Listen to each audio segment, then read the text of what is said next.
दानापुर के रूपसपुर थाना क्षेत्र से एक व्यक्ति ने लाखों का कर्ज चुकाने से बचने के लिए खुद के अपहरण की कहानी रच डाली।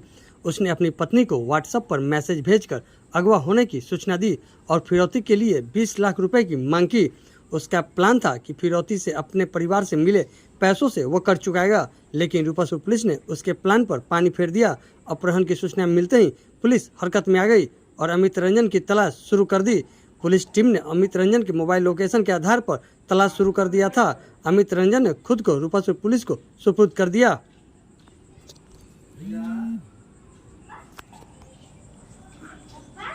से कुछ दिन पहले 29 जुलाई को ही ये एक सूचना मिली थी कि जो है एक व्यक्ति अमित रंजन अपहरण हो गया उनका, और उनकी वाइफ हमारे यहाँ पे आकर केस दर्ज करवाना चाह रही थी। उनका कहना था कि अमित रंजन जी जो हैं निकले थे खगड़िया के लिए और रास्ते में सिमरी बख्तियारपुर से उन्हें मैसेज आया था कि मेरा अपहरण हो गया है और मैं सिमरी बख्तियारपुर में हूँ और इतना रुपया, आप 20 लाख रुपया लेते हुए आ जाइए, किसी को बताइएगा मत, पुलिस को मत इन्फॉर्म कीजिएगा, ऐसा करके व्हाट्सएप मैसेज उसके पास रात को आया था। 25 तारीख की रात को 26 तारीख को जो है महिला रूपसपुर थाना में आके इसकी रिपोर्ट दर्ज करवाई थी दिन में।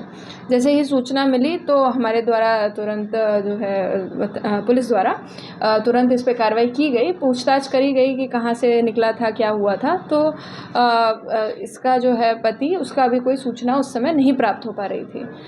तो मामले की संगीनता को देखते हुए पुलिस एकदम त्वरित कार्रवाई करते हुए रूपसपुर थाना अध्यक्ष के साथ एक टीम को निकाला गया सहरसा के लिए, जहाँ पे उसकी लोकेशन लास्ट पता चल रही थी, सिमरी बख्तियारपुर और सहरसा। वहाँ जाने पर और पूछताछ करने पर हमें पता चला कि ये तो जो है कुछ संदिग्ध मामला है।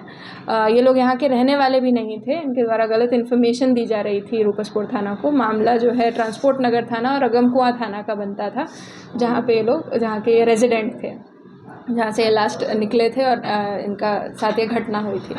और पूछताछ पे और जानकारी मिलती जैसे जैसे जा रही थी तो पता चला कि इनके द्वारा काफ़ी पैसा बहुत सारे लोगों से उठाया गया था। लाखों में पैसा इनके ऊपर उधारी था, जिसको ये बिग डैडी गेम करके एक ऑनलाइन गेम में लगाने में इस्तेमाल करते थे।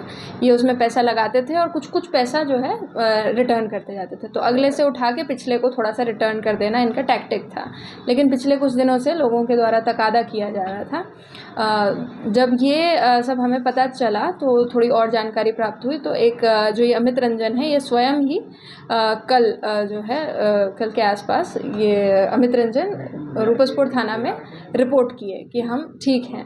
फिर इनसे जब और पूछताछ की गई, बात को खंगाला गया, तब पता चला कि क्योंकि लोग इतना तकादा कर रहे थे और इनके लिए पैसा लौटाना मुश्किल हो रहा था, इसलिए इन्होंने ये जो है स्कीम रची थी, ये पूरी कॉन्स्पिरेसी बनाई कि इस तरह से करके हम कुछ पैसा जुगाड़ करके अभी दे देंगे, अपने मेहमान से ले लेंगे और बाकी लोगों से भी इस तरह से हम बच जाएंगे। और किसी इनके द्वारा एक दो जो इनके जिनसे लोन लिया गया है उन्हीं का नाम भी लिया जा रहा था इसमें कि इन्होंने हमारा इस तरह से करवाया, जो कि फॉल्स एविडेंस बनाना क्लियरली और दूसरे को इम्प्लिकेट करने का कोशिश किया जा रहा था। तो उसी के क्रम में अब उनसे आगे जो है पूछताछ की जा रही है, उसी की गिरफ्तारी भी के लिए भी मूव कर रहे हैं, चूँकि जो बाकी लोग हैं जिनका पैसा बकाया था उनके द्वारा कंप्लेंट किया गया है, कंप्लेंट दर्ज कराया जा रहा है गमकुआं थाना में, तो जिसके तहत इनकी गिरफ्तारी की जाएगी और इनको जो भी इन्होंने पूरा क्रम बताया था उसकी जानकारी अभी ली जा रही है। क्या लगता है ये ऑनलाइन गेम के सहारे लोगों से पैसा ऐंठ रहे थे और देने का ये नहीं चाह रहे? जी, फ्रॉड का इनका जो है पुराना चल रहा था, जिसमें अब ये खुद ही फंस गए थे, जिसके चलते कितने लोगों से फ्रॉड किया? करीब 20 लोग तो होंगे मुझे लगता है, सब जो ही लोग हैं। हाँ, नहीं, इधर उधर के हैं, कई जिलों के लोगों से इनका कांटेक्ट बनता जा रहा है। अपहरण का साजिश खुद ही रचे थे? जी, स्वयं ही रचे थे। कितना बकाया ले चुके थे सबसे? अभी एग्जैक्ट फिगर हम नहीं पहुंच पाए हैं, कितना 20 लाख के आसपास तो कंफर्म हो गया, जितना उन्होंने फिरौती मांगने का वो कोशिश किया था। ठगी करते थे? आम जनता जो सोचे कि थोड़ा पैसा बना ले किसी तरीके से, उन्हीं से किसी भी माध्यम से जैसे भी वो देना चाहें,